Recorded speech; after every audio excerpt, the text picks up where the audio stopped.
वनमंत्री गणेश नाईक यांचा जनता दरबार पार पडला। या जनता दरबाराला ठाणे महापालिकेचे अधिकारी, पोलीस प्रशासन व इतर अधिकारी उपस्थित होते। यावेळी वनमंत्री गणेश नाईक यांनी सांगितले की 1995 पासून सुरू असलेल्या जनता दरबाराच्या माध्यमातून नवी मुंबई, ठाणे आणि पालघर भागातील सुमारे 90% प्रश्न सोडवले गेल्याचा दावा त्यांनी केला।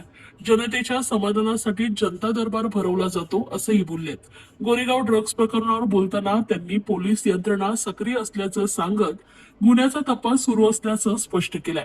राज्यात बिबट्यांची संख्या मोठ्या प्रमाणात वाढली असून गेल्या काही वर्षात ती चौपट झाली असल्याचं त्यांनी नमूद केलंय। सुमारे 250 बिबट्यांना पकडण्यात आलं असून भविष्यात प्रत्येक जिल्ह्यात व्याघ्र सफारी उभारण्याचा विचार सुरू आहे। येऊर परिसरातील बिबट्यांच्या शिकारीबाबत त्यांनी गंभीर दखल घेतली असून आरोपींवर कारवाई सुरू असल्याचं सांगितलंय। तर रिक्षा चालकांसाठी मराठी भाषा अनिवार्य करण्याबाबत त्यांनी स्पष्ट भूमिका घेतली आहे। महाराष्ट्रात व्यवसाय करायचा असेल तर मराठी येणं आवश्यक आहे असं सांगत त्यांनी मराठी न येणाऱ्यांना काही कालावधी देऊन भाषा शिकण्याची संधी द्यावी असं मत व्यक्त केलंय। तसेच येऊर परिसरातील अतिक्रमण हटवून रहिवाशांचं पुनर्वसन करण्याचा निर्णय घेतल्याचंही त्यांनी सांगितलंय। यावेळी मोठ्या संख्येने नागरिक उपस्थित होते। अनेक समस्या घेऊन नागरिकांनी वनमंत्री गणेश नाईक यांची भेट घेतली व जनता दरबारात आपल्या व्यथा मांडल्या आहेत। हे बघा, बाब अशी आहे की मी 95ला ज्याला मंत्री झालो तेव्हापासून जनता दरबार भरवतो। आता जनता दरबार भरवतो म्हणजे जनतेवर मेहरबानी करण्याकरता भरवत नाही, एक मनाला आनंद मिळण्याकरता हा जनता दरबार। जनतेच्या दरबारामध्ये मंत्री किंवा आमदार अशा प्रकारची ती संकल्पना आहे आणि लोक आपल्या व्यथा सांगण्यासाठी येतात।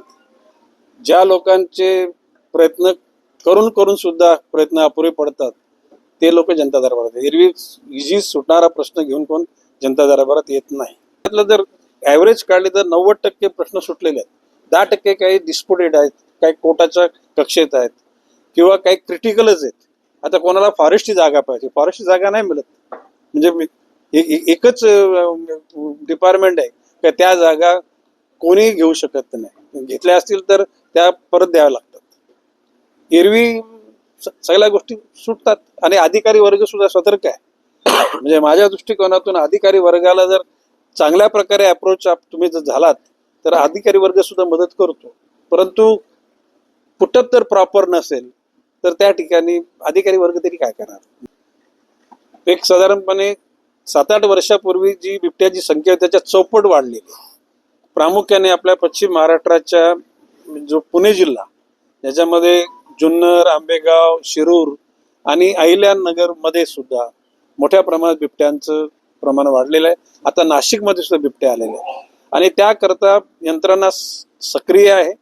साधारणपणे 250 बिबट्या पकडलेले आहेत, त्यांची पिंजऱ्यांमध्ये त्यांची व्यवस्था केलेली आणि लवकरच प्रत्येक जिल्ह्यामध्ये बिबट सफारी करायचा विचार आहे। प्रत्येक म्हणजे कोकणातला पालघर, ठाणे, रायगड, रत्नागिरी, सिंधुदुर्ग, पलीकडे नंदुरबार, धुळे, जळगाव, नाशिक, पुणे, सांगली, सातारा, कोल्हापूरपर्यंत मराठवाड्यातले आणि खानदेशातले सुद्धा आणि विदर्भामध्ये व्याघ्र सफारी करण्याचं ठरवले प्रत्येक जिल्ह्याला आणि तशी यंत्रणा चालू झालेली आहे। आराखडा तयार होत आहे आणि लवकरच त्या गोष्टी सुरळीत होतील। देखील मुश्किल झाली, भटक्या कुत्र्यांची संख्याही वाढत चालली, त्यांच्यासाठी काय उपाययोजना? नाही, खरं म्हणजे भटक्या कुत्र्यांचे नियमन करण्याच्या अनुषंगानं सर्व महानगरपालिकांची यंत्रणा चालू आहे, ती आता त्याची प्रक्रिया गतिमान करायला पाहिजे आणि ती केली जाईल। शेवटचा प्रश्न, 1 मे पासून मराठी मध्ये रिक्षावाले आहेत त्यांना मराठी येणं जो परवाना आहे तो काढलेला आहे आणि जर मराठी येत असेल तर त्यांना तो रिक्षाचा परमिट किंवा परवाना मिळणार नाही, बाब अशी आहे की मराठी, माझं म्हणणं आहे की रिक्षा चालवणारा नाही, महाराष्ट्रामध्ये व्यवसाय करणाऱ्या प्रत्येकाला मराठी आली पाहिजे। जर का त्याला मराठी येणार नसेल तर त्याला व्यवसायाचा परवाना देण्यात येऊ नये। बाकी एकच आहे की आता रिक्षावाल्यांचे त्यांना ते 1-2 महिन्याची थोडी मुदत दिली पाहिजे की बाबा 1-2 महिन्यामध्ये तुम्ही जी काम चलावं मराठी आहे तेवढी तरी शिका, म्हणजे असते नंतर, परंतु अनऑफ सडन आजच्या आजपासून तर ते अन्यायकारक होईल। पण प्रत्येक नाही, ऐकून घ्या, प्रश्न असे की प्रत्येकाला एक नोटीस दिली पाहिजे। आता ही गोष्ट चुका आपण पूर्वी केल्या की मराठी न येणाऱ्या लोकांना लायसन्स दिले आपण परमिट दिले, त्या झालेल्या चुका दुरुस्त करताना एवढ्या अनऑफ सडन कट ऑफ लगेच डेट नाही करायची. एखाद्या महिन्याची मुदत त्यांना दिली पाहिजे किंवा या महिन्याच्या कालखंडामध्ये तुम्ही जे व्यवहारिक गरजेचं आहे तेवढे तरी मराठी बोलायला शिका. आणि तुम्ही शिकल्याचं सर्टिफिकेट मध्ये कोणाला ते सर्टिफिकेशन कोण करणारी यंत्रणा आहे ते पण आता म्हणजे त्या यंत्रणेने निश्चितपणे ठरवली पाहिजे. आणि याला मराठी येते मग त्याला तुझा परवाना चालू झाला असं काहीतरी करायला लागेल ना. ते अशा प्रकारचे मनात आलं आणि लगेच लहरीने आपण केलं हे उचित नाही असं माझं मत आहे. संधी दिली पाहिजे. रिक्षा उद्याला जर का आपला मराठी माणूस उद्याला अन्य राज्यात गेला तर तिथली भाषा तरी शिकली पाहिजे. आणि त्या राज्याच्या जनतेचा सन्मान आहे तो.